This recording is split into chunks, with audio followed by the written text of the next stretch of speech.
ఈరోజు మా రాష్ట్ర పిలుపు మేరకి ఈరోజు నిరుద్యోగ సమస్యల మీద ప్రతి జిల్లాలో కూడా ప్రెస్ మీట్లు పెట్టడం జరుగుతుంది. అందులో భాగంగా ఈరోజు ఒంగోలులో కూడా మేము ఈ రాష్ట్ర ప్రభుత్వం నిరుద్యోగుల పట్ల వ్యవహరిస్తున్న విధానాన్ని నిరసిస్తూ ఈరోజు మేము ప్రెస్ మీట్ కార్యక్రమం పెట్టడం జరిగింది.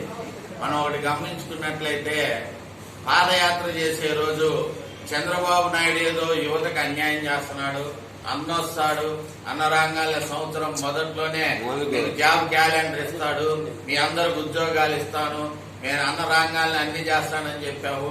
ఈ రోజు చూస్తే వచ్చి దాదాపు 4 సంవత్సరాల 9 నెలలు పైన అయింది. మహా అయితే ఇంకా 3 నెలలు 4 నెలలు నీ ప్రభుత్వం అయిపోవస్తుంది. ఈ రోజుకి ఒక జాబ్ క్యాలెండర్ రిలీజ్ చేసి 1 సంవత్సరం అయినా కానీ నువ్వు ప్రభుత్వ ఉద్యోగాలు నియామకం చేసినట్టుగా ఎక్కడైనా ఉందా? నువ్వు అధికారంలో ఉన్నప్పుడు ఒక విధంగా, అధికారంలో లేనప్పుడు ఒక విధంగా చెప్తున్నావు. ఈ రోజు చూసుకున్నట్లయితే పారిశ్రామిక రంగంగా గాని, మిగతా ఇండస్ట్రీస్ పరంగా గాని, ఐటీ పరంగా గాని ఈరోజు భారతదేశంలో ఆంధ్రప్రదేశ్ 27వ స్థానానికి దిగజార్చావు.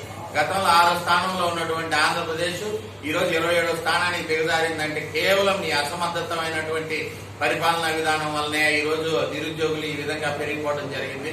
నియర్లీ అన్ని రకాలైనటువంటి ఇంజనీరింగ్ కానీ, అగ్రికల్చరల్ కానీ అన్ని డిపార్ట్మెంట్స్ లో కలుపుకొని నియర్లీ 80 నుంచి 1,20,000 మంది నిరుద్యోగులు ఈరోజు బయటకు వస్తుంటే నువ్వు ఎంత మందికి నువ్వు ఎంప్లాయ్మెంట్ చూపిస్తున్నావు అనేది ఈ రోజు చెప్పాలా? మాటకు ముందు అబద్దాలు చెప్పడానికి సిగ్గు లేకుండా ఒకడు వస్తాడు ఆడ బిజ్జల మీద.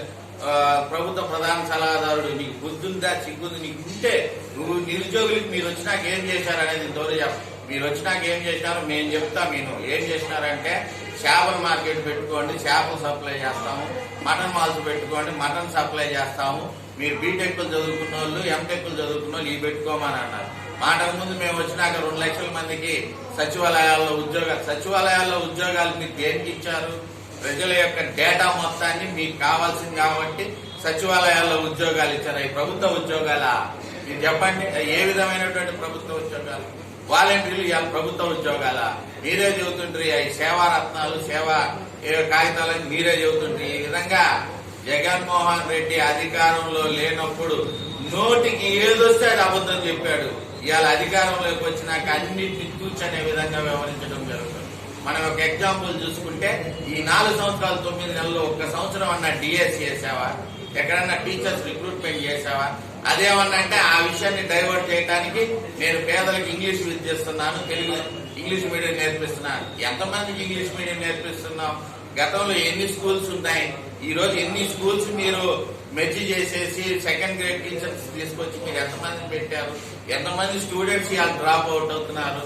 గతంలో తెలుగుదేశం ప్రభుత్వం హయాంలో తెలుగుదేశం పార్టీ అధికారంలోకి వస్తే 20 లక్షల ఉద్యోగాలు ఇస్తానన్నటువంటి తెలుగుదేశం పార్టీ హామీ, చంద్రబాబు నాయుడు గారి హామీ ఏదైతే నిరుద్యోగ యువతకి భరోసా కల్పిస్తుందో, నిరుద్యోగ భృతి అనేది ఈ రోజు చాలా నిరుద్యోగులకు అవసరం. రాష్ట్రంలో ఈ 5 సంవత్సరాల్లో 100 సంవత్సరాలు వెనకెళ్ళినటువంటి భవిష్యత్తును మళ్లీ తిరిగి తెచ్చుకోవాలంటే చంద్రబాబు నాయుడు గారి అధికారంలోకి రావాలి. నిరుద్యోగ యువతను కాపాడుకోవాలి, రాష్ట్రంలోని వనరులను కాపాడుకోవాలి.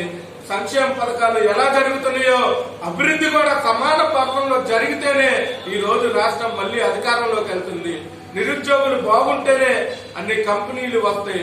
నిరుద్యోగులకి భవిష్యత్తు ఇవ్వాలంటే ఎన్నో కంపెనీలు రాష్ట్రానికి వచ్చి వెళ్లిపోయినాయి. అవి మళ్లీ తెచ్చుకోవాలంటే తెలుగుదేశం ప్రభుత్వమే రావాలి, తెలుగుదేశమే ఉండాలి, నిరుద్యోగులను అండగా కాపాడుకోవాలని తెలియజేస్తూ ఈ రోజు ఏదైతే జగన్మోహన్ రెడ్డి తీసుకొచ్చినటువంటి జాబ్ క్యాలెండర్ ని సమాధి చేసేటటువంటి కార్యక్రమం కూడా ఇప్పుడు ఉంది.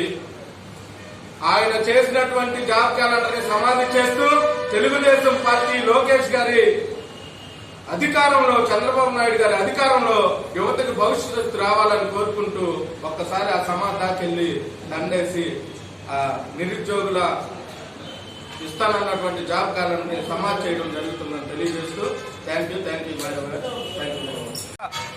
2,36,000 ఉద్యోగాలు మొదటి సంవత్సరం రిలీజ్ చేస్తూ ప్రతి జనవరి 1వ తారీఖు నాడు ఎంతమంది అయితే నిరుద్యోగులు ఉన్నారో వాళ్ళకి ఉద్యోగాలు భర్తీ చేస్తానని చెప్పి అబద్ధపు మాటలతోటి నిరుద్యోగ యువతను మోసం చేసినటువంటి ఈ ముఖ్యమంత్రి అధికారంలోకి వచ్చిన తర్వాత 4 సంవత్సరాలు 9 నెలలు గడిచిన తర్వాత కూడా ఈ రోజుకి ఒక నిరుద్యోగ యువతకి ఎప్పుడైతే ఉద్యోగాలు ఇవ్వలేక 92 మంది నిరుద్యోగులు ఆత్మహత్య చేసుకున్నారంటే కేవలం ఈ అబద్ధపు జాబ్ క్యాలెండర్ వల్ల.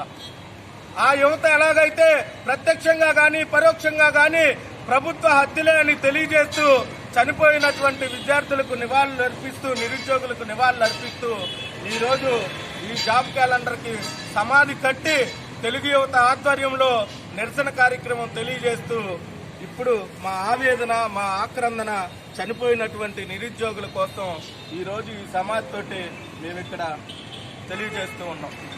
అయ్యా జగన్మోహన్ రెడ్డి, ఈరోజు నిరుద్యోగ యువతని చంపినటువంటి నిన్ను ఈ రాష్ట్రం నుంచి పారద్రోలి తెలుగుదేశం పార్టీని అధికారంలోకి తీసుకొచ్చి నిరుద్యోగ యువతకి న్యాయం చేస్తామని తెలియజేస్తూ ఉన్నాం.